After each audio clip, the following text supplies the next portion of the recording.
Book of Sam దావీదైన భక్తుడు ఈ రీతిగా మాట్లాడుతూ అంటాడు, ప్రభువా నీ సన్నిధి నుంచి నేను ఎక్కడ వెళ్ళగలను తండ్రి? ఆకాశంలో ఉన్నను నీ సన్నిధి ఉంది, నేను పాతాళంలో పడి ఉన్నను అక్కడ నీ సన్నిధి నన్ను కనుగొంది.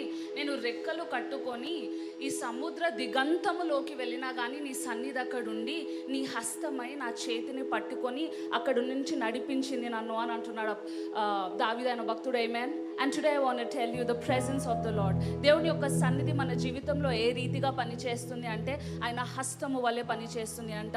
Every time when you are in the presence of the Lord, మీరు ఆయన సన్నిధిలో ఉన్నప్పుడు మీరేదో కేవలం ఆదివారం కదా నేను సండే చర్చ్కి వెళ్ళాలి అని మీరు అనుకుంటున్నారు, కానీ మీరు ఏం చేస్తున్నారు అంటే ఆ గొప్ప సన్నిధిలో మీరు ఉంటున్నారు. So what ever you need, మీకు ఏదైతే కావాలో, మీరు ఏ పరిస్థితిలో ఉన్నా, మేబీ మీరు పాతాళంలో ఉన్నా, మీరు ఆకాశంలో ఉన్నా, it doesn't matter way you are, ఆయన సన్నిధి మిమ్మల్ని కనుగొంటుంది అని వాక్యం సెలవిస్తుంది.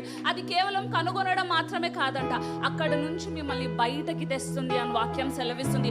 అక్కడ చాలాసార్లు మనమేం అనుకుంటాము అంటే మనం దేవుని యొక్క సన్నిధి నుంచి దూరముగా వెళ్ళిపోయామేమో అని అనుకుంటాం, కానీ వాక్యం మాత్రం ఏం సెలవిస్తుంది అంటే నువ్వు అంత గొప్పవాడివి ఇంకా కాలేదంట ఆయన సన్నిధి నుంచి వెళ్ళిపోవడానికి. ఎందుకంటే ఆయన సన్నిధి is wide spread. So today I want to declare and decree, ఆయన సన్నిధి మిమ్మల్ని కనుగొనును గాక నేను ప్రార్థన చేస్తున్నాను. ఒకవేళ మీరు పాతాళంలో ఉన్నట్లయితే ఆయన హస్తము మిమ్మల్ని లేవనెత్తును గాక నేను ప్రార్థన చేస్తున్నాను.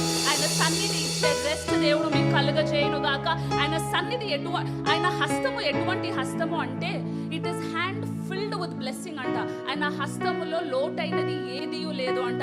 ఎప్పుడైతే మీరు ఆయన హస్తమును కనుగొంటారో మీ జీవితంలో లోటు అనేది మీ లైఫ్ని వదిలి వెళ్ళిపోతుంది అని నేను నమ్ముచున్నాను. మీరు ఎప్పుడైతే ఆయన హస్తమును కనుగొంటారో మీరెంతకు కిందకు పడిపోయినా కానీ తిరిగి లేవనెత్తే శక్తి ఆయన హస్తములో ఉంది. హల్లెలూయా.